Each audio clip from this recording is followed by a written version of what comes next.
Trop bonne, trop cool, c'est le podcast des gens gentils. Ceux qui disent pardon quand on les bouscule.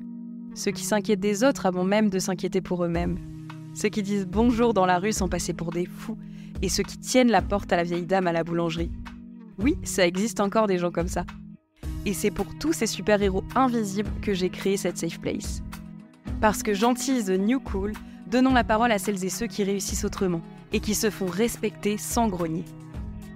Je suis Léa, une gentille qui en a fait une force, enfin presque. Freelance dans la com depuis plusieurs années, j'accompagne mes clients pour faire briller leur authenticité. D'ailleurs, hasard de dingue, gentillesse rime avec business. Trop bonne, trop cool, c'est le guide de survie du gentil. Pour apprendre à naviguer dans un monde parfois rude, on va pas se mentir, sans perdre votre bienveillance. Vous n'êtes pas seul. Je vous jure qu'on n'a pas besoin d'être un requin pour réussir et qu'on va y arriver. Sans plus attendre, je vous laisse avec l'épisode du jour. Bonjour à toutes et bonjour à tous et bienvenue dans un nouvel épisode de Trop bonne, trop cool. On n'a pas démarré l'épisode depuis 20 minutes que je suis déjà en sueur. L'invité me donne déjà très très chaud. C'est une invitée beaucoup trop marrante qui va me faire rire comme un dindon. Donc bonjour Laura, comment vas-tu ? Ça va et toi ? Ça va super bien. Déjà je suis en joie alors qu'on a à peine discuté 10-15 minutes. C'est l'effet que je fais souvent.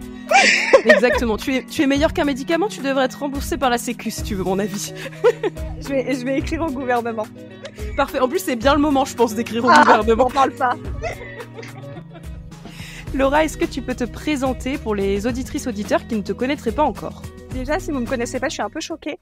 Je m'appelle Laura Look. J'ai 27 ans. Je suis créatrice de contenu sur Instagram et TikTok. Et mon but, c'est de faire rire les gens. Et ça marche bien. Ouais, et franchement, j'espère. Elle marque des buts, je vous le dis. Non, c'est vrai que Laura, elle fait partie de ces personnes qu'on aime suivre sur les réseaux. Bah, moi, je l'avais découvert en même temps que Lalou à peu près, et je trouve que vous avez une vibe qui donne tellement le sourire, qui fait tellement du bien que c'est trop bien en fait. C'est ça qu'on a envie de voir sur les réseaux sociaux en fait. Eh ben, c'est trop gentil. Et tu sais qu'en plus, je trouve, là, je vais faire ma grosse féministe, mais qu'il n'y a pas beaucoup de filles humoristes qui sont mises en avant sur les réseaux sociaux. C'est une dinguerie quand même, parce qu'on est quand même vachement drôle. Un autre sujet à monter au gouvernement, je pense. Vraiment, genre.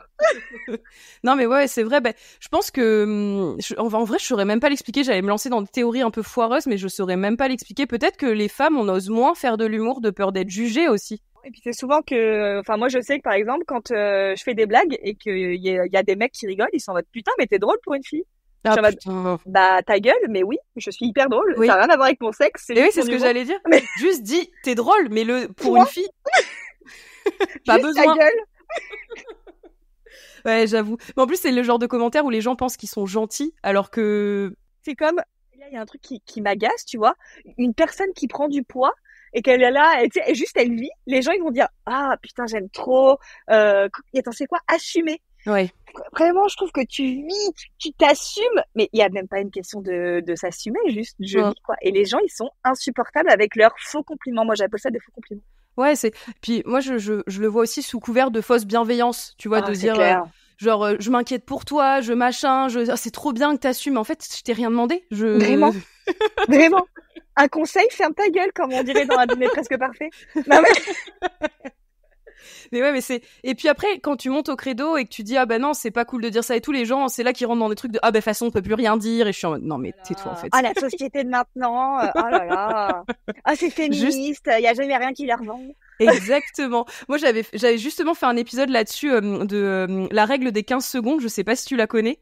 C'est en gros ne dis pas quelque chose à quelqu'un qui ne peut pas changer dans les 15 secondes. Genre je te dirais, Laura, t'as un truc entre les dents, let's go, tu peux l'enlever, tu me remercies, t'es gênée, mais tu peux le faire tout de suite. Alors que Laura, t'as un gros cul, qu'est-ce que tu vas y faire à tes grosses fesses, tu vois, genre slay. À part slay un max. Ah, c'est comme les gens qui arrivent qui font ah t'as un bouton. Ah bon connard, j'avais pas vu ce matin dans le miroir. Non mais oui, c'est clair. Ça... C'est horrible. Moi le pire truc quand j'étais salariée, c'était oh là là mais Léa t'as l'air fatiguée. Bah merci mon gars. Je suis au bout de ma vie, je suis mal, et en plus tu me fais remarquer que j'ai mauvaise mine. Mais comment aller mieux en fait? Non mais attends, tu sais que j'ai une anecdote par rapport à ça. Avant je travaillais à Burger King durant mes études, et en fait à un moment je voulais pas être là un week-end, quoi. Donc, il fallait que je feinte une maladie. Et du coup, j'étais venue pas maquillée. Et en fait, il y a une meuf, elle vient me voir et elle me dit, ah, ça se voit que t'es malade, hein. Ça se voit que t'as la gastro. Et j'étais en mode, ouais, mais je suis juste démaquillée, connasse. Mais du coup, trop bonne actrice, parce que t'es vraiment rentrée dans ton personnage, quoi. Ah bah oui. J'étais vraiment en mode, oh là là, qu'est-ce que je suis fatiguée, je suis trop mal. Non, juste la comédienne. Mais c'est vrai que c'est horrible ce genre de... Moi, maintenant, je me maquille de moins en moins, mais j'ai mis des années avant de le faire. Là, tu vois, j'ai 31 ans et quand je me maquillais pas, parce que moi, j'ai un visage qui a des cernes constamment. Que je dorme 12 heures ou 4 heures, j'aurai des cernes. C'est ma vie depuis que je suis enfant, je suis comme ça. Et du coup, toujours ce truc-là de dire « Ah, Léa, t'as l'air vachement fatiguée. » Et à chaque fois, c'était « Bah non, connard, je suis juste pas maquillée, en fait. Ouais, » C'est juste mon visage. Exactement, c'est juste ma tête au naturel. Et du coup, j'ai eu beaucoup de mal à m'assumer. Toutes mes années un peu de jeune adulte, je sortais maquillée pour tout et n'importe quoi. J'allais chercher un McDo, je me maquillais. Ah mais je comprends. Moi, c'est exactement la même chose, mais avec les traits d'eyeliner. Ouais. Pendant très longtemps, j'avais l'impression d'avoir des petits yeux quand je mettais pas d'eyeliner. Et là, tu vois, j'en mets plus, ou alors très très peu. Et c'était fou cette transition, on va dire, de la maquiller à pas maquiller. Et quand j'avais pas mon trait d'eyeliner, bah c'est là qu'on me faisait remarquer de ça en mode ah mais t'as pas la même tête que d'habitude. C'est insupportable. Ouais, c'est vraiment chiant. Et puis c'est le truc qui nous donne pas confiance en nous. Et puis moi j'avais un truc de je m'assumais pas maquillée et limite je me trouvais pas jolie moi-même, tu vois. Ouais bah ouais. Alors que c'est horrible, on devrait se trouver jolie qu'on soit maquillée ou pas maquillée et je sais pas, moi j'ai grandi avec ce truc-là, je pense dans les années 2000 moi enfin dès le collège, je me maquille quoi. Ah ben moi c'était pareil. Après, je veux pas dire mais nous quand même on est une génération où on était les pires années, tu sais avec les magazines etc. Ouais, clairement. Ils étaient trop méchants dans les magazines genre moi par exemple, tu vois là maintenant alors que j'ai 27 ans, je vais avoir des problèmes avec mon corps où je suis devant le miroir, je m'inspecte mais vraiment de haut en bas, je me fais des fixettes, je me regarde dans le miroir, je me dis bah ça va être quoi mon gros complexe du jour quoi, tu vois. Ouais, et en fait, quand on était plus jeune, j'ai réfléchi à ça d'ailleurs il y a pas très longtemps et je me disais mais attends, on avait le closer dans les chiottes à 8 ans, on checkait, il y avait des gros zooms sur les corps des meufs et tout, enfin c'était une dinguerie, tu vois. Après maintenant c'est cool sur les réseaux sociaux et tout, il y a quand même plein de mouvements qui sont géniaux. Mais c'est fou quand même. Je trouve on a traversé énormément en étant jeune. On a été confronté à des choses hyper graves, tu vois, même si sur le coup on le trouvait pas. Hein. Ouais, clairement. Bah, c'était Marie de Breuer qui avait fait une vidéo là-dessus ou même une intervention sur le fait que Bridget Jones était considérée comme grosse alors qu'elle faisait du 38-40, je crois, un truc comme ça. Oui. Et moi, j'ai vraiment grandi avec ça. Hein. C'est des images qu'on a eues toutes petites et c'est vrai que c'est encore plus dur peut-être de s'en détacher maintenant à l'âge adulte. Comparé peut-être à la génération du dessous qui grandit, comme tu dis, avec plus de représentation. Et heureusement, tu vois, je me dis, c'est nous qui avons un peu essuyé les plâtres, mais bon, au moins, tu vois, pour la génération d'après, c'est un peu plus sain, quoi. Ah non, mais c'est clair. Moi, tu vois, quand je fais la différence, j'ai un neveu là qui vient d'avoir son bac, d'ailleurs, il l'a eu avant-hier. Félicitations à lui. Et oui, très très fort. Et en fait, quand je fais, tu vois, juste le comparatif entre son lycée et mon lycée, moi, tu vois, j'avais un meilleur pote qui était gay, enfin qui est gay d'ailleurs parce qu'il n'est pas mort. et en fait, c'était un secret. Il y avait tout le monde qui le regardait de ça en mode est-ce qu'il est gay, est-ce qu'il n'est pas gay. Et maintenant, tu vois, il y a mon neveu donc qui est gay et il a fait son coming out. Je crois qu'il avait 11 ou 12 ans, enfin, hyper jeune. Et moi, je le regardais, j'étais en mode, mais je suis trop fière de toi, t'es hyper courageux. Et il était en mode, mais pourquoi je serais courageux? Dans ma génération, on parle de tout et c'est normal, tu vois, les orientations sexuelles. Et je me dis, mais c'est tellement une évolution, tu vois, juste en 10 ans.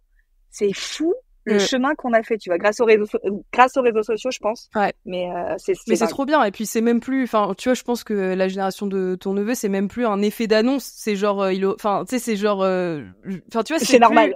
C'est normal, tu vois, il y a plus un truc de bon, papa, maman, faut que je vous parle, machin, tu vois, je pense que c'est juste bon bah demain je ramène j'en sais rien, Théo, c'est mon copain. Enfin tu vois, je pense que c'est beaucoup plus C'est exactement ça. Vraiment genre littéralement. Ouais, mais c'est tellement mieux que plutôt que ce soit enfin pour avoir des gens de ma génération qui n'ont pas assumé très tôt leur homosexualité, qui ont grandi avec ça et que ça a été hyper dur, tu vois, et qui ont dû à 20 ans, 25 ans l'annoncer à toute leur famille, tout, et c'est tellement horrible en vrai, tu vois, c'est une épreuve que personne ne devrait traverser.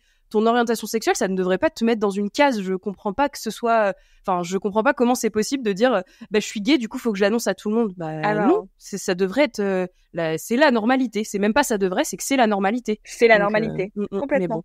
Donc tant mieux si cette nouvelle génération-là a fait la paix avec tout ça, parce que franchement, on se prend déjà la tête sur tellement plein de sujets que si ce genre de truc-là, on peut, tu vois, c'est tellement dur déjà, c'est clair. La vie d'adulte, c'est tellement chiant.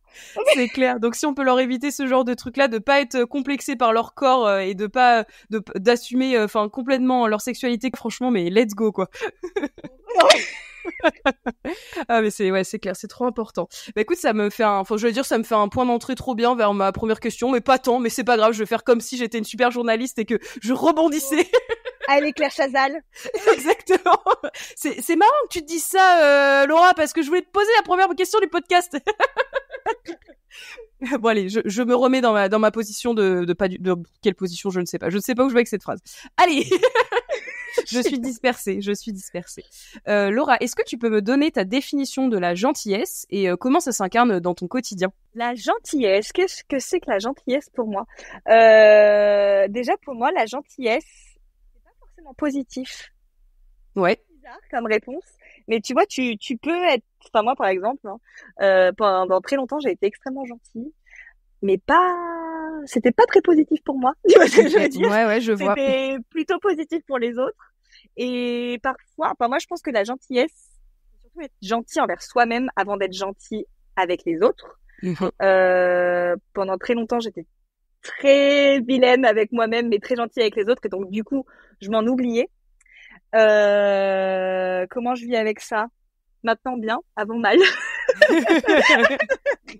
Justement, comment tu l'expliques cet avant-après? Qu'est-ce qui s'est passé? Enfin, tu vois, est-ce que tu peux expliquer aussi pourquoi tu dis qu'avant, on en a sans doute abusé de ta gentillesse et tout? Est-ce que tu peux nous en parler un peu de cette période-là?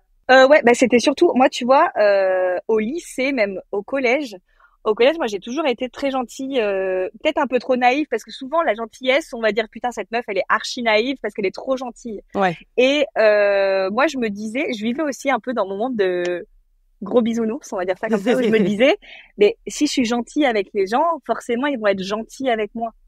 Et c'était pas forcément le cas. Moi, tu vois, quand j'étais au collège et au lycée, j'ai été confrontée à des mecs qui créaient des rumeurs sur moi. Enfin, tu sais, tu vois bien ce que c'était les rumeurs d'il y a 10 ans. Bidule chouette, elle a couché avec machin. Moi, j'avais plein de rumeurs comme ça, alors que j'étais la fille la plus vierge du monde. Et du coup, je captais pas, tu vois, j'étais en mode, mais pourtant, je suis gentille avec lui. Et à un moment, c'est ce que ma mère m'a dit, tu vois, elle m'a dit, Laura, toi, t'as quelque chose qui est génial chez toi, c'est que t'es extrêmement gentille. Mais il y a certaines personnes qui, malheureusement, sont pas aussi gentilles que toi.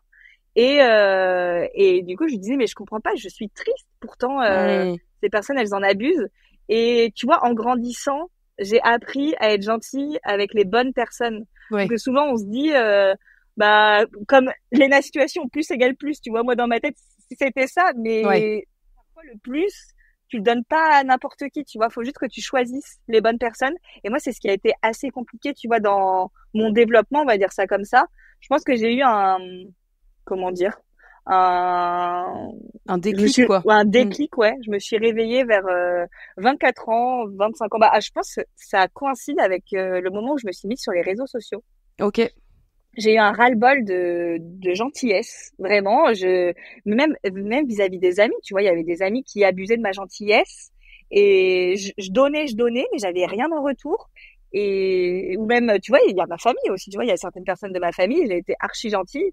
Et au final, tu vois, c'est pas parce que c'est ma famille qu'il faut que je sois forcément gentille avec eux, parce que la gentillesse, je trouve que ça se mérite. C'est pas quelque chose qui est acquis. Tu peux être gentil au début avec quelqu'un, et au bout d'un moment, lui, s'il te rend pas l'appareil, on va dire ça comme ça, trop c'est trop en fait. Et aussi, tu vois, où j'ai été confrontée à ça, c'était quand je me suis mise sur les réseaux sociaux, les gens avaient l'habitude que je sois gentille avec eux dans mon entourage. Et le jour où tu vois, où j'ai dit fuck you en fait, parce que parce que non, c'est trop, ouais. Ouais, tu me rends pas, donc pourquoi je te donnerais? Et c'est là où tu vois que c'est une dinguerie, c'est que les gens, ils étaient en mode ah ouais, mais en fait, tu es pas si gentil que ça. Et je me suis rendu compte que les gens qui étaient gentils, un jour ils disent en fait va te faire foutre. Les gens là à ce moment-là ils se disent ah ouais en fait elle a mauvais fond.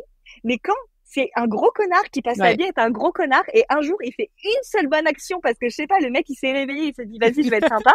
Les gens là se disent mais en fait tu vois il est pas si mauvais, et je trouve que c'est hyper injuste.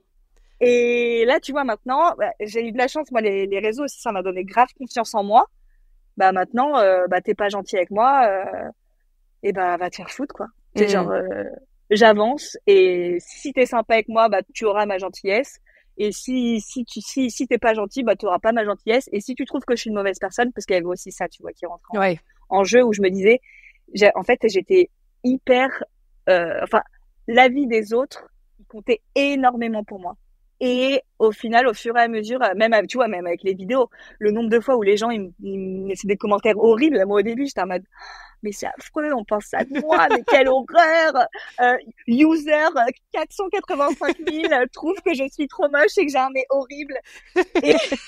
Et en fait, maintenant, mais j'en ai rien à foutre. Je suis en mode, c'est super. Et en fait, ça fait vraiment du bien. Et à partir du moment où je suis arrivée à ce cap, tu vois, maintenant là je suis en mode j'en ai rien à foutre. Genre vraiment, mon credo c'est rien à foutre. Mais c'est trop bien. Et du coup, comment tu l'expliquerais ça, tu vois, si quelqu'un te demandait un peu la recette secrète, parce que je pense qu'on est tous dans ce cas où je pense qu'on est tous, le but absolu c'est de s'en foutre du regard des autres, mais c'est hyper dur. Tu vois, je trouve que même si on a beau se le dire, moi tu vois, j'ai beau me le répéter, de dire non mais moi je m'en fiche du regard des autres, mais tu vois, quand je creuse un peu intérieurement, je me dis en vrai de vrai, je m'en fous pas vraiment. Non mais oui, c'est affreux. En fait, je pense que j'ai eu des moments qui étaient quand même très très sombres dans ma vie, où je suis restée pendant très longtemps avec une personne qui était vraiment pas gentille avec moi, qui disait des trucs vraiment pas ouf sur mon corps, sur comment je suis, sur que j'étais folle, etc. Enfin vraiment genre le cliché du gros bâtard. Vraiment, genre il y a pas plus con que ce mec. Et maintenant, je suis arrivée à un moment où je me suis dit, en fait, je faisais ma vie autour de son avis et de ce qu'il pensait, de ce qu'il pouvait faire, est-ce que j'ai le droit de faire ça, enfin, tu vois, c'était horrible. Et même, tu vois, genre 2-3 ans après la rupture, je continuais, tu vois, à faire des choses en sorte que, enfin, horrible, alors qu'il était même plus dans ma vie. Et au bout d'un moment, vraiment, enfin, c'est affreux, mais je me suis réveillée, quoi. C'est comme si ça avait, je sais pas, un claquement de doigts. Et je me suis dit, mais en fait, il y a tout le monde qui te dit que t'es super, que t'es génial. Faut déjà que tu le vois. Et au moment où je l'ai vu, tu vois, et je me suis dit, en fait, je suis top, quoi. Donc, à partir du moment où moi, je trouve que je suis top, si X, Y, Z me dit que je suis pas top, j'en ai rien à foutre, en fait, parce que ce qui compte, c'est moi. Moi, c'est ce que je dis à chaque fois à mon neveu, tu vois, je lui dis toujours, il y a une personne avec qui t'es sûr d'être jusqu'à la fin de ta vie, c'est toi. En vrai, les autres, tu peux les aimer genre de tout ton cœur. Si toi-même t'as pas de respect pour toi et que tu t'aimes pas de ouf, il y a déjà un problème. Ce qui est contradictoire, c'est que dans la société, si tu dis moi je m'aime, moi je m'adore, les gens ils vont dire ah putain, trop narcissique cette meuf, elle est égocentrique. C'est vrai, ouais. Alors qu'au final, c'est juste les buts, enfin, c'est ouf, je trouve, de se regarder et de se dire franchement, moi ce que j'aime chez moi, c'est que je me trouve super sympa.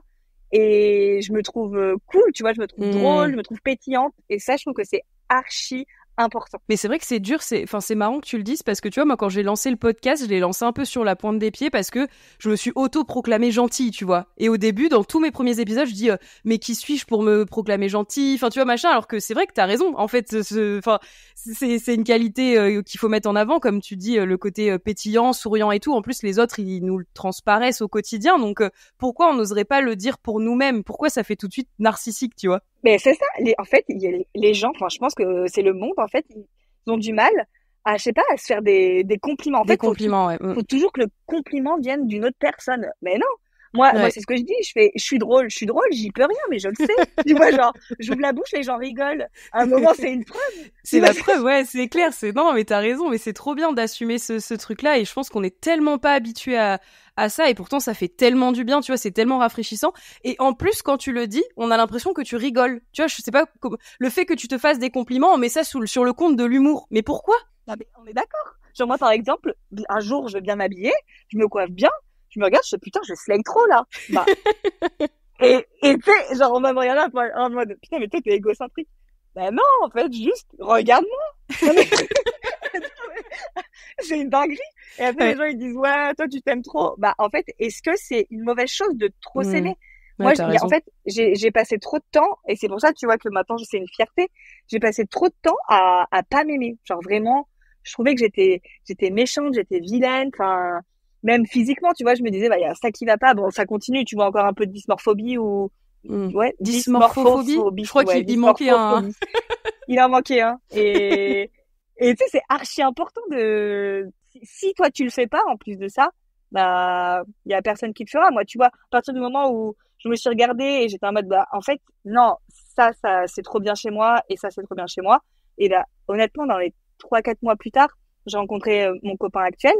Et mon copain actuel, mais il est incroyable. Genre, il est gentil, il est drôle, enfin, il est super avec moi et c'est génial. Et plus tu t'aimes, plus du coup, tu sais, j'ai l'impression que tu crées une espèce de sphère autour de toi où les gens ils se disent, mais elle s'aime, mais vas-y, moi aussi je t'aime, tu vois. C'est hyper important. Ouais, t'as raison. Et puis le truc aussi que tu dis aux autres d'aller se faire foutre, tu vois, t'assumes beaucoup plus de choses. Et au final, je pense que ça, je le dis souvent ici, mais le fait d'assumer, de mettre des limites, et que ça t'enlève pas la gentillesse, le fait de mettre des limites avec les autres. Et je trouve que quand on est trop gentil ou trop gentil, on a tendance à se dire, ah ben non, si je mets des limites, si je dis que ça me va pas, c'est pas gentil, machin. Mais alors que non, c'est pas mettre ses propres limites. Moi, je trouve que c'est donner un guide aux autres de, moi, je fonctionne comme ça. Respecte mes limites, sinon c'est ciao si t'es pas capable de les respecter. Mais totalement, c'est juste une question de respect en fait. Et ça, tu vois, c'est un truc où maintenant, moi, j'ai archi du mal avec ça. C'est à partir du moment où, bah, moi, je pose mes limites. Là, tu vois, après ça, pour moi, c'est de l'irrespect envers moi-même. Et moi, je m'aime trop en fait maintenant pour accepter ça. Donc, soit tu l'acceptes, ou soit tu dégages. Tu vois ce que je veux dire? Ouais, les gens, ils ont du mal avec ça. Ils ont énormément de mal. Et je trouve ça triste en vrai. Je trouve ça vraiment triste. Ouais, mais comme tu disais tout à l'heure, au final, ça fait une sélection un peu naturelle de les gens qui sont dans ton cercle et ceux qui le sont pas, quoi, tu vois. Ah, mais c'est clair. Mais vraiment, au moins, moi, mon grand credo dans ma vie, c'est bah, ça dégage. Et bah, là, ça dégage. Après ça, vraiment. Et justement, quand t'as eu ce déclic, comme tu dis qu'à un moment donné, tu t'es réveillée et que t'es devenue cette Laura-là, est-ce que t'as dû faire un peu le ménage aussi autour de toi par rapport à... Enfin, tu vois, comment ça s'est passé? Le ménage, il s'est fait assez naturellement au final, tu vois, parce que bah là, tu vois, par exemple, avec les réseaux, mais même, je pense que c'est un truc un peu plus grand que ça, tu vois. Par exemple, quand toi, tu crées ton entreprise, tu es confronté à ça, et bah, tu vois les gens qui vont soutenir. Exemple, toi, tu vois, t'as ton compte Insta, les gens qui sont abonnés à ton podcast, c'est rien, ça, c'est gratos, les gens, ils peuvent le faire. Et tu vois dans ton cercle qui le fait. Moi, par exemple, je le vois, qui pose un like, qui va me dire, bah ça j'ai aimé, ça peut-être un peu moins, mais tu vois, qui regarde, qui regarde, qui s'intéresse. Et le tri, il s'est fait et il continue de se faire, tu vois, malheureusement. Là, tu vois, par exemple, avec le podcast, aujourd'hui, je l'ai vu de mes potes, enfin, de mon cercle, on va dire, qui a regardé, qui m'a envoyé un message, qui a mis un j'aime, tu vois, par exemple, sur la story. Ouais. Et c'est con, tu vois, parce qu'au final, c'est des petites choses. Mais quand tu crées quelque chose, et ben ça a fait toute la différence. Ouais, et puis t'as besoin d'être soutenu, et puis je trouve que ça rentre dans le truc de la petite attention. Comme tu dis, c'est rien, ça prend 2 secondes et c'est juste dire je te soutiens et vas-y, enfin tu vois, sans en faire des caisses, hein, mais juste un micro-like, ça donne rien. Moi tu vois, typiquement, c'est ma sœur, sur toutes mes stories Insta, elle met des cœurs tout le temps, et elle me dit ouais, je crois que c'est bon pour l'engagement et tout, je mets des cœurs tout le temps. En plus, elle a raison de ouf. C'est ce que je lui dis. Et ça fait plaisir. Oui, ça fait grave plaisir. Tu te sens soutenu et écouté, et en vrai, on demande pas aux gens d'aimer ce qu'on fait, tu vois, c'est pas ce qu'on dit, faut pas idolâtrer tout ce qu'on fait, c'est juste soutenir, et en effet, comme tu dis, il y a des proches à toi qui te disent ah ben ça j'ai un peu moins aimé, et au contraire, toi ça te nourrit aussi de dire ah ben pourquoi t'as moins aimé, enfin, toi ça te permet aussi de, je sais pas, de te reposer aussi, de te mettre en question.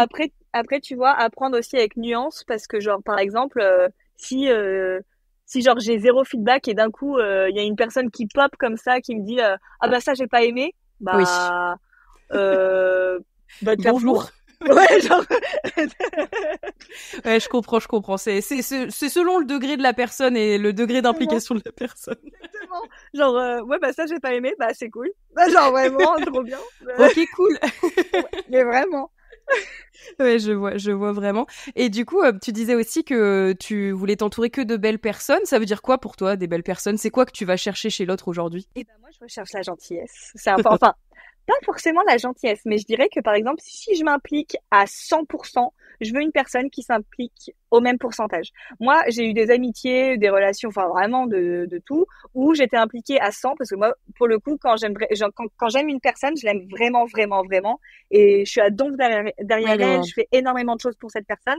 Et si au début, tu vois, je vois que la personne, elle est pas à 100%, je me dis, oh, peut-être qu'elle a pas le temps. Je trouve quand même beaucoup d'excuses aux gens que j'aime au début. Et au bout d'un moment, je vais être en mode, en fait, moi, tu vois, si t'avais fait ça, j'aurais fait ça. Et je sais qu'on est différents, je sais qu'on fonctionne pas pareil, mais je m'attends quand même à quelque chose. Et si je vois que mes attentes, elles sont pas remplies, et voilà, quoi. Je me dis, vu que toi, t'es à 20, je vais me mettre à 20. Mais le problème aussi, on en revient toujours aux mêmes choses. Tu vois, si t'es trop gentil avec une personne et que d'un coup, tu reviens à son niveau, c'est là aussi où la personne, elle va râler en mode, franchement, t'aurais pas fait ça avant. Toi, tu le fais pas non plus, donc. Pose-toi les bonnes questions. Mais c'est vrai que c'est pas facile, ces relations-là déséquilibrées où toi, tu donnes beaucoup. Et que, de toute façon, moi, pour l'avoir fait aussi dans d'autres amitiés, quand t'arrêtes de donner, en général, l'amitié, elle s'éteint d'elle-même. Parce que, en fait, limite, c'était que nous qui entretenions la flamme, quoi, tu vois. La relation va vivre que d'un seul côté. Exactement, ouais. Donc, c'est comme moi, tu vois, un truc qui me saoule, c'est les gens qui me disent, tu m'as pas écrit. Toi non plus. Toi non plus. Je suis en mode, c'est pas comme si je t'avais lâché un view ou que je t'avais pas rep, tu vois. Ouais, c'est vrai, c'est juste, tu m'as pas écrit, je t'ai pas écrit, où est le problème? Mais non, mais c'est vrai, c'est vrai qu'il y a pas mal de gens qui, tu me donnes plus de nouvelles. Oui, toi non plus, en fait. C'est vrai que maintenant que tu le dis, c'est, au final, la balle est dans les deux camps à ce moment-là, tu vois. C'est insupportable. Et comment ça se passe, du coup, quand, tu vois que la relation est plus équilibrée et qu'en effet vous tombez à un 20%, est-ce que c'est la personne t'arrête de la voir ou est-ce qu'il y a une explication? Enfin, tu vois, comment on s'en sort aussi de ces relations-là qui nous nourrissent plus et que toi t'as juste envie d'arrêter, quoi? Tu vois, comment tu fais? Moi, je t'avoue que c'est peut-être hyper toxique, mais quand je vois que c'est pas au même niveau que moi, juste j'arrête de parler à la personne. Et en fait, je vais même pas perdre mon temps à aller voir la personne et à lui dire ouais, ça me déplaît, patati patata, parce qu'en fait, si je comptais vraiment pour la personne, elle aurait été au même niveau que moi. Et si c'est pas le cas, alors pourquoi je vais perdre mon temps? Alors en plus, mon temps est hyper compté. J'ai un emploi du temps de ministre. Et si en plus c'est pour me faire chier la vie, en plus avoir une discussion qui va être pas agréable, autant m'épargner. Si la personne elle va avoir des explications, je pense que c'est à elle aussi, tu vois, de faire. Bien sûr, t'as raison. De faire son petit chemin vers moi, mais c'est bon, quoi. Si en plus t'as été donc derrière la personne et que elle se bouge même pas le cul après, écoute, ça dégage, hein. Oui, c'est vrai. Non, mais t'as raison. En soi, c'est pas à toi de te plier en quatre pour aller lui expliquer que t'as décidé d'arrêter. Enfin, en vrai, t'as raison. C'est là aussi que ça redevient déséquilibré, du coup. C'est ça. À un moment, c'est bon, quoi. Vraiment la paix. Ah non, mais c'est vrai, mais c'est pas facile, je trouve, de faire, tu vois, le deuil un peu de ces trucs-là que t'as entretenus pendant des années, un peu à la sueur de ton front et tout. Hyper dur. Moi, je t'avoue, il y a quelques années, il y a 3 ans, j'ai arrêté d'être amie avec une fille que je connaissais depuis que j'avais 11 ou 12 ans. Genre vraiment, c'était ma sœur, quoi. Je l'aimais trop. Et même si, en gros, on a arrêté d'être copines parce que je me suis rendu compte qu'elle était hyper toxique vis-à-vis de moi, mais aussi vis-à-vis des gens que j'aime. Et en fait, j'ai moins apprécié le fait qu'elle soit toxique avec les gens que j'aime qu'avec moi, tu vois. Enfin. Oui. Et du coup, j'ai complètement arrêté d'être amie avec cette personne. Et tu vois, même 3 ans plus tard, elle me manque, tu vois. Je vais pas le renier. Elle me bien manque. sûr, Mais juste ses actions et qui elle est, maintenant, c'est plus en accord avec qui je suis, quoi. Ouais, mais c'est dur, je trouve. Puis c'est dur de se rendre compte. Tu vois, il y a un truc où je pense que t'aimerais trop faire la technique de l'autruche en mode non, mais c'est la même qu'avant et on s'aime trop, alors que non. Mais de toute manière, à un moment, tu peux plus l'ignorer, quoi. T'es en mode, non, c'est plus possible. Ouais, c'est clair. Quand c'est trop déséquilibré, puis que de toute façon, moi, j'avais fait un truc aussi où je me suis rendu compte que plus on grandissait, on change, tu vois, et on a le droit de changer. En fait, c'est ceux qui, enfin, moi, j'avais ce truc-là j'ai beaucoup changé ces dernières années parce que je me suis plus affirmée, j'ai l'impression d'être plus moi aussi. Avant, je pense que j'étais quelqu'un de plus lisse parce que je voulais pas faire de vagues, je gérais très mal le conflit, c'est toujours le cas, mais bref, tu vois, j'avais ce truc-là où j'avais cette capacité à me fondre dans tous les milieux, mais c'était limite malsain parce que j'en oubliais qui j'étais et ma personnalité. Et à un moment donné, quand je me suis un peu pas révéler, le mot est un peu fort, mais tu vois, quand je suis devenue vraiment moi, et du coup les gens ont dit ah putain mais Léa t'as vachement changé. Bah non les gars, c'est juste que j'ai toujours été comme ça, mais sauf que vous l'aviez jamais vu en fait. Bah c'est ça, juste bonjour, c'est moi. Non mais enchantée.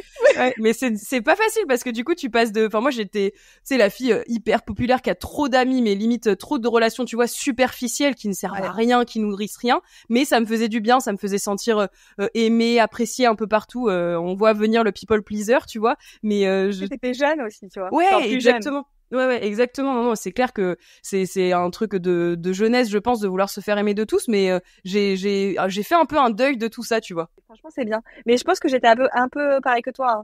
Je voulais faire plaisir à tout le monde, mais au bout d'un moment, en fait, si tu fais plaisir à tout le monde, tu te fais plus plaisir à toi-même. Exactement. Et donc, du coup, c'est pas possible. Tu peux pas passer ta vie à faire plaisir aux gens parce qu'au bout d'un moment, toi, t'es comme une merde. Tu vois, et voilà. Faut oser le faire, et je trouve le plus dur c'est le faire avec sa famille, parce que tes amis ça s'arrête, c'est des gens qui font plus partie de ton quotidien, mais parfois avec ta famille d'oser dire certains trucs, je trouve qu'avec la famille c'est encore un autre truc quoi, tu vois. Ah non mais complètement, moi tu vois je suis la plus jeune en plus de ça, donc on va dire que enfin c'est affreux de dire ça, mais ma voix elle avait genre moins d'impact étant donné que j'étais la plus jeune. Ouais, bien sûr. Ouais, Laura c'est la plus jeune, elle est pas mature, elle connaît rien. Puis c'est le bébé, c'est la petite dernière, tu vois. Ouais, exactement. Et tu vois genre moi il y a un événement dans ma vie qui m'a extrêmement marqué, c'était le divorce de mes parents, genre vraiment ça m'a tué en deux. Et c'était au lycée en plus, donc pire période, horrible en période, développement et tout. En plus les deux là, ils se décident de se séparer. T'es en mode pourquoi vous pourriez pas attendre au moins que je parte à la fac, que je attendez mes 18 ans, putain, faites pas chier. Faites pas chier quoi. Vous pouvez pas me payer mon permis avant parce que c'est chiant. Et du coup, ce qui s'est passé, c'est que ma mère allait vraiment pas bien. Mon père, lui, était en mode one life, crise de la cinquantaine. Et du coup, pour échapper à tout ça, je suis partie genre. Donc on était en Creuse, après j'ai été à Clermont et moi je suis partie à La Rochelle, tu vois, genre c'était à 5 heures de route. J'ai fait aller hop, ça dégage, et toute ma famille comprenait pas, et en fait j'avais vraiment besoin de mettre cette distance, et même tu vois, il y a maintenant ils habitent tous près de Clermont-Ferrand, on va dire ça comme ça. Mais c'est vrai que maintenant moi j'ai un peu pris mon envol où j'ai besoin de mon indépendance et j'ai besoin d'être un petit peu loin, alors que je les aime trop, tu vois, c'est ma famille et je ferai tout, tu vois, pour eux. Mais juste il y a des choses, tu vois, dans la famille, des histoires que tu peux plus. Au bout d'un moment, tu dis non, j'accepte pas et je m'en vais. Ouais, clairement. C'est ça, et puis c'est plus facile de s'en aller que de subir le truc. Tu vois, moi c'est pareil, mes parents ont divorcé et du coup ma mère a développé un truc où elle a vécu que pour moi et ma sœur. Elle s'est vraiment, tu vois, refermée sur nous, et donc on était toute sa vie, mais en fait ça peut paraître positif quand t'expliques ça, mais en fait ça induisait un truc un peu malsain de non, un enfant c'est pas censé être toute la vie d'un de ses parents. Clair. Et tu vois, en fait moi j'ai subi un amour beaucoup trop étouffant, et ma mère c'était limite comme ma meilleure amie, et donc à mes 18 ans pareil j'ai décidé de partir parce que je sentais que si je restais auprès de ma mère, clairement je vivrais encore chez elle, et tu vois, j'aurais pas réussi à quitter le nid parce que c'était trop dur. Et donc pareil, je suis partie à l'autre bout de la France, ça a été hyper dur, je m'en suis vachement voulu pendant plusieurs années, j'ai grave culpabilisé, tu sais, de la laisser toute seule et tout, c'était horrible. Non, mais je me trouvais horrible en plus, tu vois, genre j'étais en mode j'abandonne ma mère, mais je suis mais qu'est-ce que j'ai fait, mon Dieu. Et au final, c'était la meilleure décision, je pense, pour toi. Au final, ouais, c'était vraiment vraiment la meilleure décision, parce que j'en serais pas du tout là où j'en suis maintenant, j'aurais pas du tout fait toutes les expériences que j'ai pu faire et tout ça. En fait, jusqu'à mes 18 ans, je m'empêchais un peu de vivre pour ma mère, parce que comme ma mère, elle est dépressive depuis que mes parents ont divorcé, j'avais l'impression que je devais la sauver, tu sais, que c'était genre mon but dans la vie. Exactement pareil que toi. C'est une dinguerie. C'était horrible. Genre, c'est horrible. Comme position, c'est horrible. Ah, mais c'est clair. Moi, je me souviens, quand j'étais au lycée, je rentrais et tous les week-ends, et tu sais, t'as 17 ans, tu veux voir tes potes. Tu veux sortir, ouais. Tu veux sortir, et je voyais que ma petite mère, là, elle était toute fracassée par la vie. Elle était déjà dépressive. Elle a toujours été dépressive, vu que, c'est une maladie, quoi. Mais c'est vrai que le divorce, ça a accentué mes fois 1000. Et même aller au lycée, tu vois, parce que moi, j'étais interne. Je me disais, mais je peux pas la laisser. Et en fait, c'est affreux, la pression pour une enfant, parce que t'as encore un bébé au lycée, même si tu crois que t'as des ailes et que t'es adulte et que tu peux fumer devant le lycée. C'est clair. Mais en fait, t'es un gros bébé, quoi. Ouais, c'est clair. Et franchement, ça fracasse. Hein. Et toi, ta maman, parce que moi, j'ai grandi avec une mère qui le faisait pas exprès, mais je crois qu'elle m'a fait culpabiliser toute mon adolescence, le fait de la laisser, tu vois, et elle le faisait pas exprès, mais je sentais que que je partais en soirée, donc je l'abandonnais, que machin, et en fait, elle le faisait sans le faire exprès. Donc toi, ça se passait comment justement quand t'osais sortir et que tu prenais un peu ton envol, quoi? Bah, moi, ma mère, on va dire, elle est un peu, elle est un peu bipolaire, on va dire ça comme ça. Je devrais pas employer ce mot vu que pareil, c'est une maladie. C'est une maladie, ouais, mais elle est ambivalente en tout cas. Elle a un côté, voilà. ouais. En fait, elle va être en mode, je veux que tu sois là pour moi, je veux qu'on se fasse des bisous, des câlins, je veux qu'on soit tout le temps ensemble. Et d'un côté, tu vas lui dire, bah, je pars à La Rochelle. Ma chérie, fais tes expériences, c'est super. Et après, mais qu'est-ce que tu me manques, je rêverais d'être avec toi. Mais fais tes expériences, c'est bien. Mais tu rentres quand? Ah mais t'inquiète, ma mère c'est pareil. Je pense qu'elles sont un peu tiraillées entre je veux la laisser faire ses propres expériences, sa vie. Tu vois, ma mère, moi, c'est une femme qui est pleine de regrets parce que elle a l'impression d'être passée à côté de plein de choses. Et tu vois, ma mère, c'est la femme du et si. Genre, et si, ben non, maman, c'est fait, c'est trop tard. Et du coup, elle m'a toujours dit, ah non, mais vis pas dans le regret, dans les remords comme moi, fais ta vie, machin. Et d'un côté, si je lui avais dit que je vivais chez elle, c'est comme Tanguy jusqu'à mes 50 ans, elle aurait été trop heureuse. Ah non, mais ma mère, c'est vraiment pas facile. Ouais, c'est vraiment pas facile, je pense. Tu vois, moi, il y a ma mère, je dirais pas qu'elle est passée à côté de sa vie parce que c'est affreux de dire ça, mais elle a arrêté ses études pour mon père. Avant, il y a mes parents, ils habitaient à Paris et c'est mon père, il est paysagiste, donc ils ont bougé en Creuse parce que mon père avait une maison de vacances en Creuse. Et elle a arrêté ses études dans le droit et tout pour venir avec mon père. Elle s'est mariée en 9 mois, elle a eu 4 gosses. Et du coup, elle était mère au foyer. Après, bon, elle a commencé à retravailler, mais pendant très longtemps, tu vois, c'était ça sa vie. Ouais, et là, sûr. tu vois, maintenant, tu vois, même si elle le fait pas exprès, mais elle me fout une espèce de pression de toi, Laura, c'est génial, t'as fait des longues études.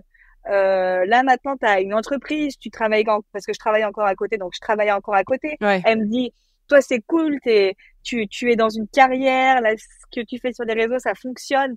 Surtout, te marie pas, surtout, n'aie pas d'enfant. Surtout, fais pas ça, pense à toi et tout. Et moi, tu vois, ce que je lui dis, je lui fais, bah, là, pour l'instant, je veux pas d'enfant, ni rien, mais arrête de me dire ça parce que ça me stresse aussi, tu vois. Ouais, genre, je comprends. Ouais, ça te met dans une pression qui est. Et puis, il faut aussi que tu fasses tes propres choix, tu vois. C'est ça qui est compliqué aussi avec. Enfin, moi, pareil, tu vois, ma mère, elle a toujours vécu pour ses enfants. Ses enfants, c'était toute sa vie, ma sœur et moi et tout. Et pareil, elle me disait, oh, mais tu sais, avoir des enfants, c'est pas une fatalité, t'es pas obligé. Hein. Et là, je suis en mode, donc ça veut dire que tu regrettes de nous avoir eu parce que c'est tôt. Fais attention à ce que tu dis, maman, ça peut être mal interprété. Oh, mais c'est clair.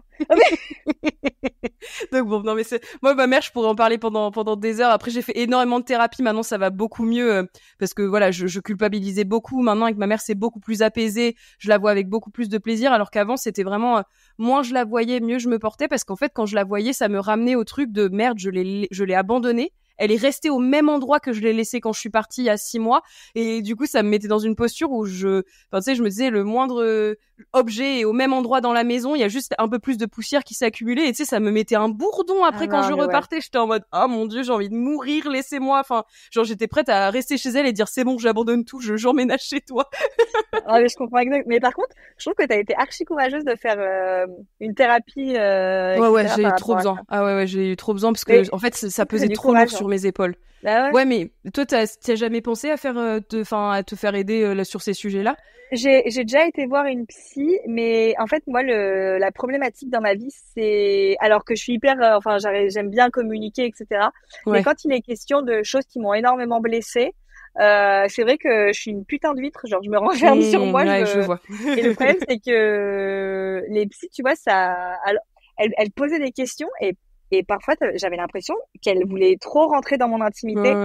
Et du coup, ça m'a mis très mal. Et en plus, elle m'a dit que j'étais psychorigide et maniaque du contrôle. Elle m'a vexée. Et du coup, ça m'a encore plus refermée. Et du coup, j'étais en mode, bon, bah, ça dégage. Ouais. enfin moi tu vois, pour avoir une copine qui est dans la psy, elle est neuropsy et tout, elle m'avait toujours dit si tu veux te faire suivre par quelqu'un, essaye plusieurs thérapeutes parce que en gros ça peut fitter avec une personne comme ça peut vraiment ne pas fitter. Donc moi j'ai eu de la chance, j'ai été suivie par 2 psys différents et les 2 psys ça s'est bien passé. Mais en vrai moi je m'étais dit en fait je suis tellement gentille que je serais capable d'aller voir une psy juste alors que ça me convient pas et juste y retourner parce qu'elle me donne des rendez-vous alors que je l'aime pas du tout. C'est affreux. Mais oui. C'est affreux, faut pas faire ça. Donc, meilleur conseil qu'on peut donner aux auditeurs auditrices qui nous écoutent, si vous avez envie d'aller voir une psy ou un psy, essayez plusieurs thérapeutes. C'est ok de vous faire qu'un rendez-vous, de voir si ça fit avec la personne. Et si ça fit pas, comme toi, Laura, je pense que c'était pas la psy qu'il te fallait. Concrètement, on va pas se mentir, tu vois, je pense que c'était pas la femme qu'il fallait qui te suive, quoi. Et donc, en fait, faut en essayer plusieurs. C'est un peu comme c'est un speed dating de la thérapie, quoi, tu vois. La thérapie, mais c'est exactement ça. Et pareil, il y a un truc, tu vois, où moi, tu vois, aller chez un psy, j'ai plein de personnes dans mon entourage qui vont voir des psys et qui ont un peu honte, tu vois, de le dire. Ouais. Ou de se faire aider, tu vois. Par exemple, il y a une personne de ma famille qui, à un moment, allait très mal, était en dépression, a été en hôpital psychiatrique pour se faire aider. Et beaucoup, je trouve, ont honte de ça. Et moi, c'est ce que je disais. Moi, je trouve que c'est une preuve de courage, mais genre immense, de se regarder dans le miroir et de se dire, putain, en fait, là, j'ai un problème, là, ça va pas. Faut que je me fasse aider. Et moi, par exemple, tu vois, peu importe, même si je pense que j'ai bien avancé comparé aux dernières années, là, pour l'instant, tu vois, je pense que je serais incapable de me dire, ah bah, là, tu vois, c'est ça ton problème, faut que tu te fasses aider. Et c'est vraiment un signe de courage. Moi, à chaque fois, je trouve que les gens qui font ça sont vraiment incroyables. C'est vrai, parce que moi je faisais un peu la technique de l'autruche, tu vois, je disais toujours à mes copines, moi au lycée, à la fac, qu'un jour j'irais voir un psy, parce que pour ma vie en général, quoi, tu vois, j'ai déjà la curiosité d'aller voir un psy, et en vrai je pense que tout le monde devrait voir un psy, même si on pense ne pas avoir de problème, en vrai ça fait vachement de bien. Et par contre, quand j'ai commencé la thérapie, déjà tu vas voir la personne, elle te dit pourquoi vous êtes là. Moi j'étais en mode gars, je sais pas, je vais juste te raconter ma vie et tu vas me... Et toi, moi littéralement je suis arrivée. Elle me dit pourquoi t'es là? Ma famille. La chouineuse, quoi. Ouais, mais non, mais moi je pleure énormément aussi. Et en plus, moi, ce qui a été hyper dur, tu vois, il y avait pendant que je voyais ma psy, il y avait un sujet dans ma vie perso qui n'allait pas et que j'omettais, tu vois, à ma psy parce que je voulais pas mettre le nez dedans. C'est un peu genre il y a du caca, mais je veux pas aller mettre le nez dedans parce que je sais que ça sent mauvais. Et en vrai, d'aller voir une psy, c'est hyper dur parce que ça te fait remuer ta merde. Enfin, désolé de parler plus vulgairement. C'est affreux de remuer sa merde. Franchement, c'est hyper dur. Des fois, t'as envie de l'enterrer sous un tapis et de dire c'est bon, j'ai rien vu. Non, mais c'est clair. Et puis, c'est surtout que ça, tu vois, dans des situations, parfois, t'es en tort et t'as pas forcément envie de le voir et ça t'oblige de te regarder dans un miroir. Et sauf que toi, t'as pas du tout envie de regarder dans un miroir, t'as envie de regarder dans un mur. Clair. Non, c'est clair. Tu regardes de l'autre côté en mode tout. Ah, mais vraiment. Non, mais c'est vrai que c'est moi le problème. Ouais. Ah merde, putain. Du coup, je vais aller voir une autre thérapeute qui me dira que c'est pas moi le problème si ça vous dérange pas. Là, c'est chiant. Ouais, voilà, c'est ça. Non, mais c'est vrai que la thérapie, c'est un voyage de fou que moi je conseille à tout le monde. En vrai, enfin moi j'arrête pas d'en faire la propagande en mode, je pense que tout le monde devrait être suivi par un psy ou une psy, mais en vrai c'est quand même dur parce que ça te met face à plein de trucs que t'as pas envie de voir, quoi. Vraiment. Donc, parfois, il vaut mieux faire l'autruche. Et puis après, pas grave, si vous en ressentez le besoin et que vous avez pas le courage de le faire, rien n'est perdu. Enfin, tu vois, moi j'ai mis, je crois, ça faisait peut-être 10 ans que je disais que j'allais voir une psy et j'ai mis 10 ans avant d'oser pousser la porte d'une psy, quoi. Donc, c'est pas, enfin, prenez le temps qu'il vous faut, quoi. Et d'ailleurs, il y a une question qui me vient par rapport à tout ce qu'on s'est dit depuis tout à l'heure. Comment tu gères le conflit, toi, Laura? Moi, alors, à savoir que je suis une personne très impulsive. Ok. Et, tu vois, alors, avec le divorce de mes parents et tout, j'avais énormément de colère, donc j'ai eu une période de ma vie où vraiment, fallait vraiment pas me faire chier. Genre, moi, je me battais et tout avec des hommes, genre, j'étais complètement jetée par les murs. Genre, vraiment, j'étais très en colère contre le monde, contre la vie, genre, vraiment, la haine. Et c'est vrai que maintenant, il y a toujours un petit feu en moi, on va dire, un peu d'impulsivité, parce que je peux pas changer qui je suis. Bah oui, bien sûr. Je suis impulsive. Mais on va dire que maintenant, voilà, j'essaie de prendre sur moi. Tu fais des exercices de respiration. C'est bien. Et puis voilà, quoi. Mais c'est vrai que dans le conflit, quand même, j'essaie qu'il parte, qu'il arrive le plus tard possible, on va dire ça comme ça. Ah oui, d'accord, ok. Discuter, mais par contre, quand il arrive, il arrive. Tu t'énerves, t'es en colère, quoi. Quand le conflit arrive, t'es en colère. Il faut du temps pour qu'il arrive. Mais quand il arrive, c'est compliqué, on va dire, pour moi de réussir à me calmer sur le moment, quoi. Ouais. C'est compliqué. Et justement, au fil des années, vu que t'as vu qu'il y avait une évolution et tout, t'arrives à mettre des choses en place, là, comme tu disais, tu vois, la respiration, ce genre de choses. Quelqu'un qui est très impulsif, enfin, c'est quoi le meilleur conseil que tu peux lui donner quand il rentre en conflit avec quelqu'un? Enfin, tu vois, comment tu fais pour que ça déborde pas trop, quoi? Tu vas me prendre pour une folle. J'ai une technique qui fait trop du bien, mais Ok. je pense que c'est à faire uniquement avec les personnes dont vous êtes très proches. Exemple, moi, mon copain, prendre un oreiller et crier dedans. Ça fait trop du bien. Ok, ouais, trop bien, mais en vrai, c'est un trop bon conseil. Mais moi, c'est ce que je fais. Et sinon, moi, enfin, je pars ou alors je vais dans une autre pièce et j'essaie de me calmer, de me De détendre. redescendre un peu, ouais. Ouais. Et parfois, je pense que, tu vois, genre à sa place, il peut peut-être le prendre pour un. Elle évite le conflit, Ouais. tu sais, elle veut pas parler. Mais parfois, en fait, enfin, même la plupart du temps, quand je fais ça, c'est juste pour moi, j'ai besoin de mon temps, tu vois, Hmm. pour pas dire des choses Des que je choses que tu vas pourrais regretter, ouais, bien sûr. regretter, parce qu'en Ouais, plus, bien sûr. les choses, quand tu dis, quand t'es énervé, 90%, tu les penses pas, quoi. Tu dis des trucs Ouais. atroces que t'aurais pas dit quand t'es calme. Mais c'est vrai que moi, quand je commence à m'agacer, j'ai vraiment besoin de mon temps pour vraiment, genre, faire le point, littéralement faire le point sur moi-même. Hmm. J'ai un petit côté aussi où je peux être un peu, comment dire, j'en fais des tonnes, tu vois. Et j'ai vraiment besoin de mon temps, quoi. Ouais. Ouais, mais c'est bien, hein, n'empêche que tu l'aies vu parce que tu vois, t'aurais pu rester dans ce truc-là où tu réagis à chaud et au final, tu sais que ça va pas sortir dans le bon sens, que ça va prendre des proportions Bah ouais. énormes. Donc c'est trop bien que tu l'aies analysé ce truc-là. Parce que Bah, c'est mieux pour tout le monde, tu vois, c'est ah plus non, mais confort c'est pour clair. toi et plus confort pour les autres aussi.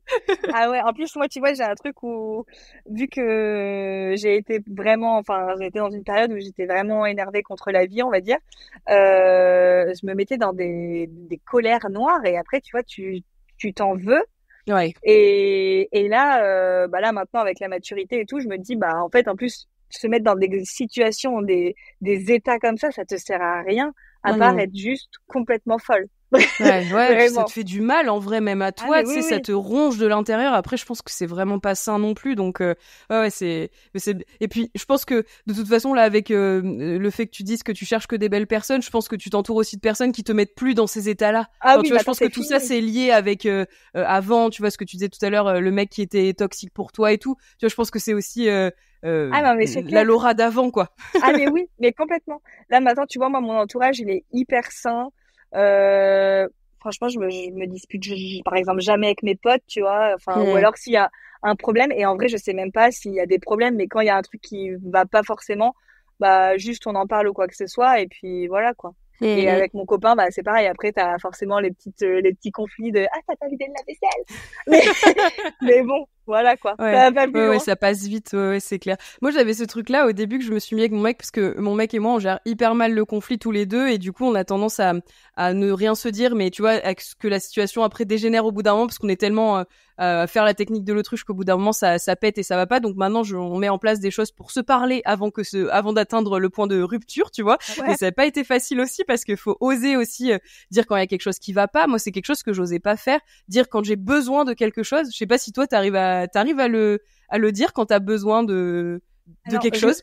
je le dis, mais pas forcément de la bonne façon. Moi, je suis un Ouais. peu en mode, bah, j'ai besoin de ça, en fait. Enfin, moi, je suis encore un petit peu dans Dans l'agression. l'agressivité, ouais, je vois. Ouais. Mais on fait des efforts tous les jours. Mm. Mm. Mais c'est vrai, mais t'as raison, c'est bien de le dire aussi, c'est pas parce qu'on a réagi comme ça la veille qu'on sera comme ça toute notre vie, quoi, tu vois, mais en vrai, c'est pas facile, je trouve, d'assumer tous ces trucs-là. Moi, j'avais l'impression que si j'exprimais mes besoins, c'était un peu un truc de faiblesse et en plus, fait chier, j'avais envie que l'autre les anticipe, quoi, tu vois. Ben, ça, c'est clair. Moi, tu vois, aussi avant, avec mes potes et tout, j'étais exactement comme ça où je me disais, bah, de toute manière, je leur dis pas, mais ils doivent bien comprendre. Mais sauf Ouais, que, à un moment, bah non, en fait, si t'exprimes pas les choses, les gens, ils sont pas Madame Irma encore, ils arrivent pas mais trop à c'est lire vrai. dans la tête. Ouais. C'est peut-être clair pour toi, mais c'est pas clair pour tout le monde. Ouais, Donc, c'est clair. faut dire les choses. Mais c'est vrai que dire les choses, tu vois, c'est compliqué, hein. Surtout avec les gens que t'aimes. Moi, franchement, j'ai eu du mal avec ça parce qu'au final, les inconnus, franchement, j'en ai rien à foutre. Mais alors, les gens que t'aimes, tu vois, c'est compliqué de leur dire, bah, ça me va pas trop, j'aimerais bien que ça change, etc. Parce que tu te dis, ouais, mais comment il va le prendre? Et puis, s'il le prend mal et s'il refuse, tu vois, genre, moi, je sais que ça va me mettre dans une position Ouais, où je vais c'est devoir faire, clair. par exemple, un choix et c'est horrible. Ouais, des fois, limite, moi, tu vois, je suis à me torturer l'esprit, à garder ce besoin-là pour moi parce que j'hypothétise trop de ce que va penser Ouais, l'autre et de ce que va faire l'autre. Et en c'est fait, ça. c'est pas pas bon non plus. Enfin, tu vois, donc, du coup, c'est sur nos épaules à nous, alors que ça devrait pas en soi, tu vois. Ah non, mais c'est clair. Moi, tu vois, je fais ça, par exemple, avec des situations. Enfin, moi, je suis complètement jetée parfois. Genre, par exemple, je me dis, genre, tu vois, vu que j'ai du mal, tu vois, avec tout ce qui est émotion, exprimer les émotions et réagir aux émotions, et à part ça, je vais m'imaginer des trucs dans ma tête en mode, imagine, il se passe ça. Et donc, du coup, je ressens l'émotion. Vraiment, genre, par exemple, moi, je suis archi proche de mon grand-père et je me dis, imagine, là, on m'appelle pour me dire que mon grand-père meurt. C'est horrible, tu vois, c'est la vie horrible. complètement folle. Et du coup, tu le vis, ce truc-là? Genre, j'ai les larmes aux yeux, je suis prête à pleurer. Et après, je me remets, je me dis, OK, donc ça fera comme ça. Donc, faut que je me prépare psychologiquement. Et c'est complètement folle. Non, d'un côté, je pense que c'est humain aussi. Je sais pas si t'as vu la série This Is Us. Oui. Oui, t'as le couple, j'ai mangé les noms, pardon, mais ils imaginent worst case scénario, tu sais, ils se disent si ça se passe vraiment mal, c'est quoi le pire qui peut se passer, et du coup limite ça les prépare. Ah, c'est Randall et j'ai oublié le nom de sa femme, et du coup et donc en fait c'est ça que tu fais. Ouais, mais limite c'est sain, je trouve, parce que enfin c'est sain oui et non, mais en soi ton corps et ton cerveau se préparent au pire, et du coup quand ça arrivera, même si ça sera horrible, limite tu te seras préparé, tu vois.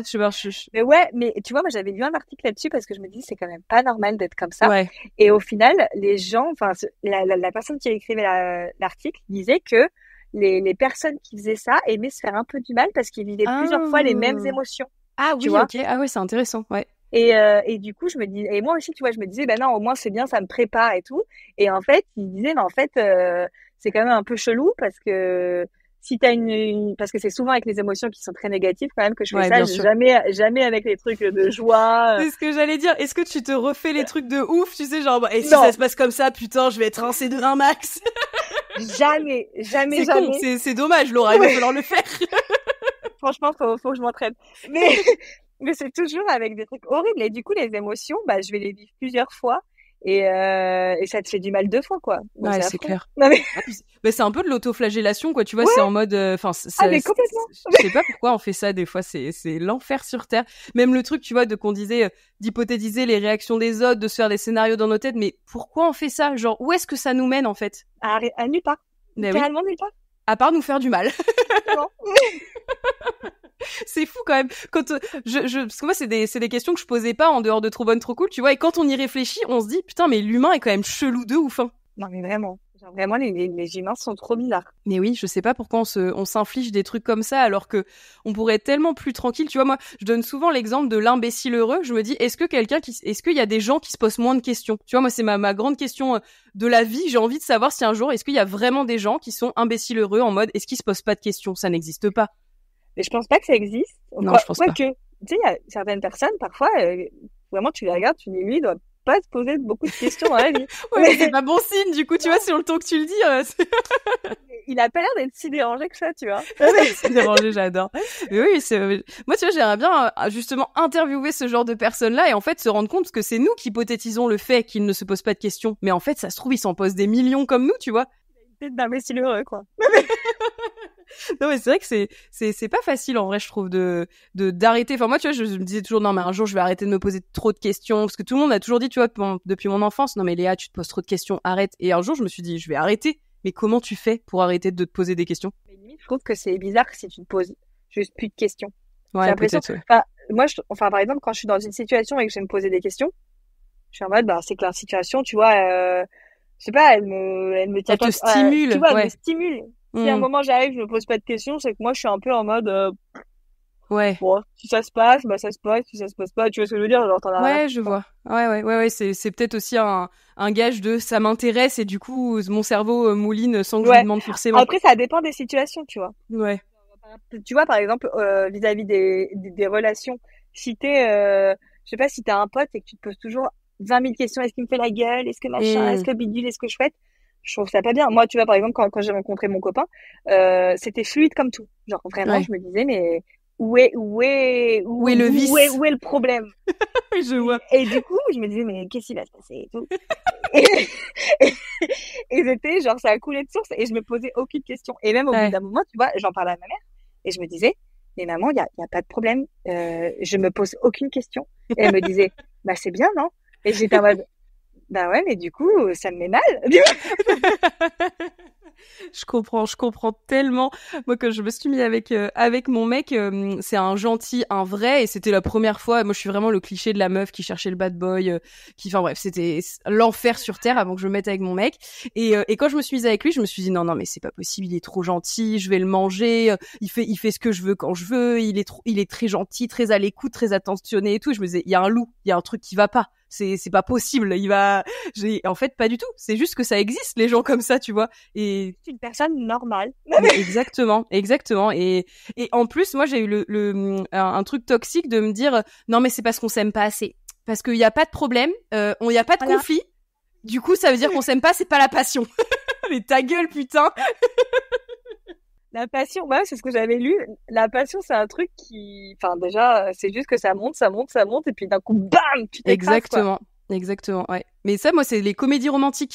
Tu vois, on reparle encore des trucs de magazine closer, de machin. Ben moi, les comédies romantiques, laisse tomber. J'en ai déjà parlé dans un épisode ici, mais j'avais l'impression que tous les jours, mon mec devait m'attendre avec une pancarte, des fleurs, et machin. Love you. Exactement, des grandes déclarations, arriver sur son cheval blanc et tout. Alors que pas du tout. La vie de tous les jours, c'est pas ça, en fait. Moi, franchement, honnêtement, mon copain arrive avec une grosse pancarte devant tout le monde et commence à faire un flash mob. Je suis gênée. Non mais... Ouais, mais au moins une fois dans ta vie, t'as pas envie de voir ça quand même. Moi, je serais gênée, mais tu vois, juste pour l'expérience. Je me fous de sa gueule. Hein. Non, mais j'avoue qu'on peut pas vivre dans les films. Mais moi, je me suis dit que c'était pas la vie de tous les jours et je trouve qu'on nous nourrit pas de ça. Enfin, moi, tu vois, j'avais ce truc-là on vit en couple. Moi, tu vois, ça fait 7 ans que je suis avec mon mec et je sais pas, j'avais l'impression que ça allait être qu'on allait être fou amoureux toute notre vie et on est fou amoureux, mais c'est dans une autre définition que ce que j'avais vu, tu vois, de ce qu'on m'avait montré. On peut être fou amoureux et sortir les poubelles, quoi, tu vois ce que je veux dire. C'est ça. Mais c'est que l'amour, je trouve qu'à partir d'un certain moment, un certain temps, moi, c'est ce que je disais. J'en ai discuté avec une de mes potes. Elle me disait, enfin, on parlait de être amoureux et de aimer quelqu'un. Ouais. Et moi, je disais que pour moi, être amoureux, c'était un sentiment un peu euphorique sur le début où t'es amoureux de la personne. Ouais. Mais quand t'aimes vraiment une personne, pour moi, c'est sur la durée. C'est vraiment où tu aimes, où tu apprends à aimer cette personne. Et c'est quelque chose que tu développes et c'est surtout tu vois, au début, tu vas aimer la personne genre à 100% et tu vas le montrer à 100%. Et après, en apprenant à le connaître, tu l'aimes toujours autant. Mais c'est vrai que tu vas le montrer différemment et ça va être peut-être un peu moins intense, mais ça veut pas dire que tu l'aimes moins profondément. Exactement. Non, mais c'est vrai, t'as raison de le dire. Et puis, en plus, moi, je me suis rendu compte aussi qu'on a des langages de l'amour différents. Ouais. Enfin, ça, c'est fou. Moi, j'attendais des trucs parce que je faisais ça à l'autre et du coup, je me disais, c'est que lui, il m'aime pas assez s'il le fait pas. Et en fait, non, pas du tout. C'est juste qu'on a, comme je dis, un langage de l'amour différent et que c'est ok, quoi. Tu vois, en fait, faut juste se le dire. Ben oui, moi, tu vois, ça me fait marrer parce que moi, j'ai un langage de l'amour où je suis très, je vais toucher, je vais coller la personne. Genre, je suis vraiment la moule à son rocher. Et mon copain, lui, il est en mode, on peut être à côté, mais s'il te plaît, fous-moi la paix. Tu vois? et moi, je suis en mode, mais qu'est-ce que t'as? Tu m'aimes plus? Et puis, à un moment, il est en mode, si, mais juste, là, j'ai besoin de mon temps calme. Ouais. S'il te plaît, fous-moi la paix. Et je suis en mode, je comprends pas, tu vois.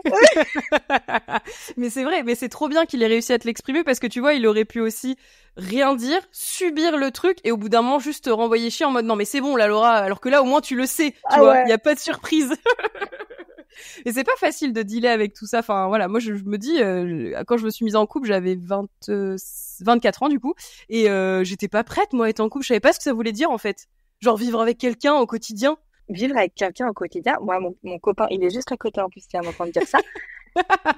Je l'aime profondément, hein. Mais parfois, j'ai envie d'étriper, tu vois.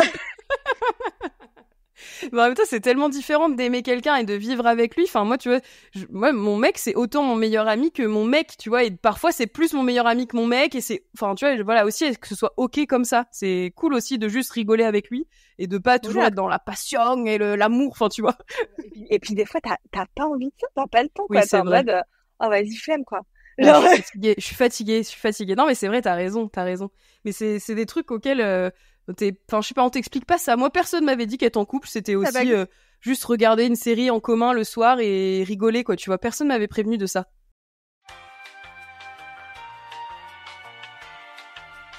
Meuf, j'ai plus de courant. Quand je te dis que je vis dans le trou du cul du monde, je n'ai plus de courant. Est-ce que c'est possible ? punaise, j'espère que ça a enregistré parce que là, comme on était en plein truc, j'espère que je vais pouvoir récupérer les pistes. Sinon, je décède en fait. Là, je suis pas solo dans le Nord parce qu'il fait encore jour. Hein. J'habite pas en Antarctique non plus. Purée. Les auditeurs auditrices, pour changer, vous avez l'habitude, j'ai eu une coupure de courant. Après les coupures internet, c'est les coupures de courant. Vive la campagne et les vaches et voilà, c'est vraiment bien de vivre loin de tout, mais ça. Donc là, je suis en 4G, donc autant vous dire que je ne sais pas la qualité de ce que ça va donner, mais bon, on s'entend toujours avec Laura, on se voit toujours. Attends, mais moi je te vois en pixelisé. Tu me vois en 2D, bah écoute, apprécie l'aléa 2D, c'est pas souvent. Je te devine, je te vois. Bon, on va finir comme ça. De toute façon, c'était lancé dans des explications de la vie. En tout cas, c'était trop cool. Merci beaucoup, Laura, d'avoir prêté ta voix à ce podcast. Ça m'a fait trop plaisir d'échanger avec toi. C'était hyper intéressant, figure-toi. C'était trop bien. Moi, j'ai l'impression de faire une petite séance de psy, c'est quand je quitte ces épisodes. De ouf. Vraiment, c'est ça. Et puis c'est cool parce que c'est gratos. Exactement. Attends, t'as pas reçu ma facture encore, hein, je t'ai pas tout dit. Hein. Ah, c'est ça la surprise. Exactement, surprise. Ça fera 500 €. C'est en fait c'est tellement condensé que c'est 10 thérapies de psy en un, tu vois. Je te fais un petit prix d'amis en plus parce que normalement c'est 70. Hein. Si tu vois plus mon profil, c'est que je t'ai bloqué et que je veux pas payer la facture. Merde, bah, je remuerai ciel et terre, on ira au tribunal. Non, c'est totalement faux, bien sûr. C'est tout à fait gratuit, bien sûr. On fait ça avec le cœur toujours. Non, en tout cas, c'était trop bien. J'ai trop rigolé. J'ai trop rigolé, trop sué. J'ai plus internet, plus d'électricité, mais tout va bien. Mais tout va bien. Et en plus, tu pues. Génial. Et en plus, je sens mauvais. Vraiment, la fin de journée parfaite. Donc, je vais te poser la dernière question, Laura. Je sais en plus que tu y as réfléchi. Est-ce que tu pourrais me citer le nom d'un ou une gentille, tu peux bien sûr m'en dire plusieurs, mais que tu aimerais entendre au micro de Trop Bonne, Trop Cool? Lola Simone. Très, très gentille. Énormément dans la bienveillance. Elle est jamais passée ici. Non, elle est jamais passée. C'est marrant parce que j'allais dire Lola. Non, Lalou m'a aussi cité Lola Simone. Donc je vois tout à fait qui c'est. Lola Simone, extrêmement gentille, genre vraiment le cœur sur la main. Je l'ai vue qu'une fois dans ma vie, mais j'avais l'impression que je la connaissais depuis toujours. Trop bien. Et une autre, Je suis Dodo. Je sais pas si tu connais. Ah non, je connais pas, mais j'adore découvrir des nouvelles personnes. Donc trop bien. Je suis Dodo. Ce qui est très drôle, c'est que dans ses vidéos, elle est assise sur une chaise. Elle a le visage stoïque. Elle dit des dingueries extrêmement drôles. Et trop dans bien. La réalité, c'est ce que je lui ai dit. Je lui ai dit, mais t'es méga souriante, je suis choquée. Et en fait, elle fait que sourire. Elle est dans la bienveillance comme pas possible. Elle est géniale, cette femme. Trop bien. Donc, elle joue un personnage et en fait, elle est pas, enfin, c'est trop cool. Du coup, elle arrive vraiment à trop bien. Génial. J'irai découvrir avec grand plaisir. Merci beaucoup, Laura. C'était trop bien. Franchement, j'ai passé une bonne heure avec toi. C'était trop bien. On aurait pu encore continuer des heures si on n'avait pas eu la coupure de courant. Ah, mais clairement, j'aurais pu refaire la vie, là. Non, franchement, c'était trop cool. T'as partagé plein de choses.